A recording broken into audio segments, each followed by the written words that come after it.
आपके सामने है class 8 English reader chapter 1 the house at the back.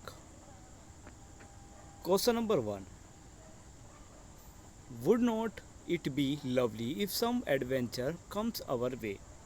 यहाँ पर हमें क्वेश्चंस को पढ़ते हुए लाइनों को पढ़ने के बाद फीलिंग्स को जाहिर करना है कि इस समय जब ये सेंटेंस कही गई तो उस समय एक फीलिंग कैसी थी। तो आंसर इसमें एक्साइटमेंट। जबकि ये वंदना ने कहा था कि यहाँ पर हमें रोमांच करने को मिलेगा, तो ये एक्साइटमेंट दर्शाता है। नेक्स्ट है क्वेश्चन नंबर सेकंड है, ये नंबरिंग थोड़ी गलत हो गई है। Of course not, we have just arrived here remember. यहाँ पर ये वंदना की बहन ने कहा था, जब वंदना ने उसे पूछा था कि किचन में कैंडल्स हैं या नहीं, तो फ्रस्ट्रेट होकर उसने कहा ऑफ कोर्स नहीं, मुझे नहीं पता, हम अभी भी यहाँ पर आए हैं। The path was overgrown with grass and weed when I so it this afternoon. जब वंदना ने ये वर्ड कहे तो वो थोड़ी सरप्राइज थी, हैरान थी कि जब वो यहाँ पर आए थे तो यहाँ पर घास उगी हुई थी और जंगली पेड़ उगे हुए थे दोपहर के समय। तो ये हैरानी को दर्शाता है। नेक्स्ट है question number B, listen someone is singing. Question है where did the sound of singing come from. ये गाने की संगीत की आवाज़ कहाँ से आ रही थी। तो आंसर है हाउस एट द बैक, जो उनके घर के पीछे घर था उस तरफ से आवाज़ आ रही थी। B question, where were the girls when they heard the singing. जब उन्होंने ये सिंगिंग की आवाज़ सुनी तो उस समय ये गर्ल्स कहाँ थी। The girls was in the kitchen with they heard the singing. जब उन्होंने आवाज़ सुनी तो वो किचन में थी। What did the girl do when they heard the singing. But लड़कियों ने क्या किया जब उन्होंने ये संगीत इस आवाज़ को सुना। They went to borrow candles. वो उस घर में कैंडल्स उधार लेने के लिए चली गई। Question second, you will love it here I am sure there is so much to see. Question A, who said this word. ये वर्ड किसने कही, मिस एवलिन ब्राउन ने।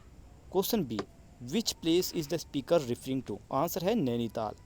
Question C, the speaker list the things to see there, name two. Answer है clock tower और sparkling lakes with its boat. Third line, funny how time much have almost stood still while we here in there. Question A, ये we यहाँ पर किसको refer करता है। तो यहाँ पर ये इंदु और वंदना को रिफ़र करता है। जब इंदु ने ये कहा था कि हमें पता ही नहीं चला कि कितना समय बीत चुका है, मतलब बहुत सारा समय बीत गया। विच प्लेस इज़ देयर, ये कहाँ पर थी दोनों। तो आंसर है द ओल्ड लेडी, जो ओल्ड लेडी थी जिनका नाम था मिस एवनली ब्राउन, उनके घर पर। नेक्स्ट है, how much time did the speaker think they spend there. मतलब उन लड़कियों को कितना समय लगा, उन्होंने कैसे सोचा कि उन्हें कितना समय हो गया यहाँ पर। तो आंसर है 30 minutes. Question 1, what did Mrs Sharma ask the two girls to do while she and Mr Sharma went out. Mrs Sharma ने दोनों लड़कियों से क्या करने को कहा जब वो मिस्टर शर्मा के लिए बाहर गई, मिस्टर शर्मा के साथ बाहर गई थी। क्या लड़कियों ने उनके आदेश, उनका जो इंस्ट्रक्शन थे, जो आदेश था, उनका पालन किया। आंसर इज है Mrs Sharma asked to unpack their stuff while they went to the market. Indu did try to finish this task but Vandana wanted to wait, she wanted to explore the house. Mrs Sharma ने दोनों लड़कियों से अपने सामान को unpack करने के लिए कहा। उस दौरान मिसिस शर्मा मार्केट जा रही थी। इंदू ने अपने इस काम को, दिए गए आदेश को पूरा करने की कोशिश की, लेकिन वंदना ने ऐसा बिल्कुल भी नहीं किया। वो थोड़ा रुकना चाहती थी और घर को एक्सप्लोर करना चाहती थी, यानी घर को और देखना चाहती थी। Question second, why was Vandana reluctant to help Indu unpack. Vandana Indu की मदद करने में क्यों झिझक रही थी। आंसर इसमें Vandana was reluctant to help Indu unpack because he was busy exploring the house. क्योंकि वो घर को देखने में बिजी थी, इसलिए वो सामान को अनपैक करने से थोड़ा झिझक रही थी। Question third, why did the girl decide to go over to the house at the back. लड़कियों ने उस घर में जाने का फैसला क्यों किया जो कि घर उनके पीछे था। आंसर इसमें the girl thought there might be someone living when they heard the singing and decide to get over there to borrow candles. यहाँ पर लड़कियों ने वहाँ उस घर में जाने का फैसला इसलिए किया क्योंकि उन्हें लगा कि उस घर में कोई रहता है, क्योंकि वहाँ से सिंगिंग की आवाज़ आ रही थी और उन्होंने वहाँ से कैंडल्स को उधार लेने का फैसला किया, क्योंकि लाइट उस समय नहीं आ रही थी। Question 4, describe Miss Brown's house. Miss Brown का घर कैसा था और लड़कियों को यहाँ पर थोड़ा अजीब कैसे क्यों महसूस हो रहा था, उन्हें ऐसा क्यों लग रहा था कि वो किसी दूसरे पुराने समय में आ चुकी हैं। आंसर इसमें मिस ब्राउन का house look very old type. Mrs brown का जो घर था वो थोड़ा पुराने ज़माने का था।